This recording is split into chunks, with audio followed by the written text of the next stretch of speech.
I'm the Indian who cannot die. I'm America's worst dream. Hello everyone, welcome to Harry's Book Cafe. Today let's talk about Stephen Graham Jones' Buffalo Hunter Hunter. Now before we start the review, here are the lists of words that you will need to understand before you can fully appreciate this masterful novel. Please feel free to pause the video, take a screenshot, take a photo. I have also linked those vocabulary in the description down below. Trust me, you will need them. You can thank me later. So what is Buffalo Hunter Hunter? Now, fundamentally, this book is a historical horror fiction based on an actual event. That event is the massacre of the Prairie River, where a group of white soldiers, American soldiers, advanced onto this tribe of Indian Blackfoot, where they killed all the inhabitants of that tribe, mostly consist of women, elderly, and children. The novel's power comes from the clash of the three distinctive and conflicting narration of the three main characters. It uses a very unique three-layer interlocking structure to tell the story. Now I have made this table. You can see the three layers of the storytelling into this table. The top one, Etsy Buchan, is a lady who represents the modern day perspective of the story. Goodstub is the tragic engine of this novel. His vampirism is a unique metaphor of cultural erosion as well as survival. He physically transforms into whatever and whomever he consumes. As he tells the most memorable line in the novel to Arthur, "I am the Indian who cannot die. I'm America's worst dream."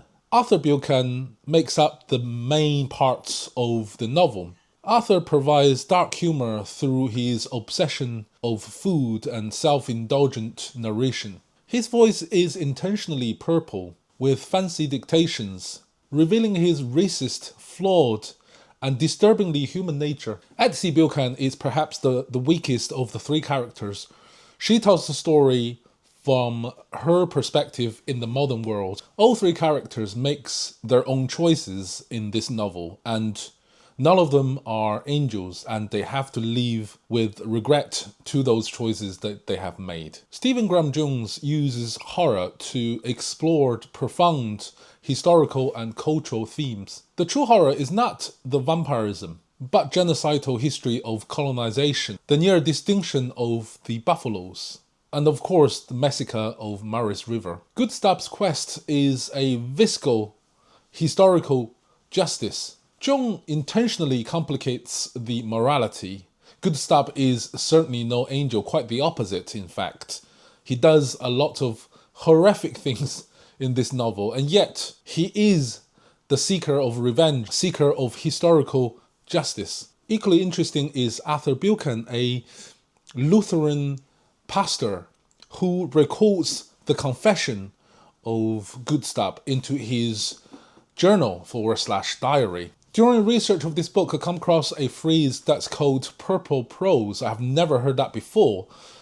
Now, after a quick Google, I realized purple prose simply means a writing style that is intentionally melodramatic and overly flowery and ornate. Jones used this style whenever Arthur Buchan is concerned. This is intentional, and it immediately characterizes what Arthur is like, and that is the man who is obsessed with his self-image and intellect. He's performing even in his private space, his private journal, using purple prose to put up a barrier to keep the outside world out. He's performing even to himself. This also provides a barrier between the reader and the sheer horror of Goodstub's confession, mirroring how Arthur's worldview, as well as his language, to insulate him from the brutal history he's transcribing. It also provides dark humor, as his lofty language often contrasts absurdly with the grim nature of the story itself. Many fans of Stephen Graham Jones have posted their opinion on the internet that this is Stephen Graham Jones' masterpiece. Now, although I haven't read any of his other novels, even with that qualification, I can safely say that I agree with them. Buffalo Hunter Hunter is simply a stunning stunning piece of art. It is beautifully done, authentic, with layers. Each characters are built with three-dimensional identities. They have their weakness and their strength. They make choices that they leave to regret. However, it's not all good. There are two major weaknesses that really stop this book from becoming something even better. The first, as I have indirectly mentioned, is the lack of glossary, which I have to provide myself in the beginning of the video. Stephen Graham Jones, being a Blackfoot Indian tribe himself, uses their own language unapologetically throughout his novel and refuse to spoon-feed readers what those words mean. It is authentic and I completely understand that. However, it's very frustrating. I find myself losing in the opaque and archaic language that's being used, the convoluted sentence structure. Many times I found myself copying the whole sentence and enter that into DeepSeek to find out what is going on. Many readers of this novel had DNF'd the novel, did not finish.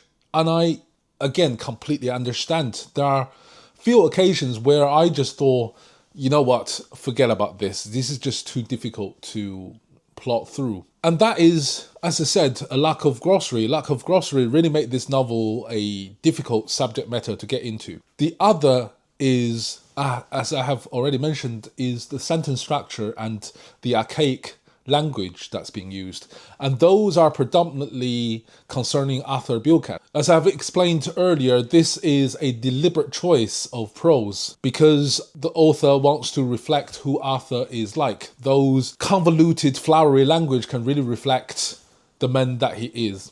However, at the same time, it just prevents many casual readers to fully appreciate this novel, and I think that's a shame, really, because this is truly an amazing novel, and I wish more people did not DNF the book and just continue through. On the other hand, here are some quick warnings if you want to start reading this novel. And that is, the novel is really, really quite violent. There are graphical descriptions of violence towards both humans as well as animals. So if you are not a fan of that sort of thing, then this is definitely not the novel for you. Also, quite interestingly, being a vampire novel, the word vampire was only used once, and I think that's at the very last page of the book. The vampire, that is Good Stab, as you probably sussed out from the review, and that is not a spoiler because you will find out in the first couple pages, first couple chapters. This vampire, Good Stab, is behaving, the mechanics of him is quite different to other vampire novels that I have read, predominantly from Anne Rice's Vampire Chronicle, those handsome, strong, but vulnerable to sun vampires, as we all know, right? Like Dracula. This vampire is different. The mechanics are slightly different. What really floored me with this novel is the ending. Now, honestly, this is one of the best endings I have ever read. It absolutely punched me in the face, metaphorically speaking. It is so messed up in the best way possible. Incredible is incredibly violent, incredibly depressive, incredibly hopeless. And yet it all makes sense, and that's the beauty of this novel. Everything comes together towards the end. Everything starts to make sense. And considering everything was based on actual historic events, just makes this book even more profound. Has so many layers, so much depth. So recommendation time. Should you buy it?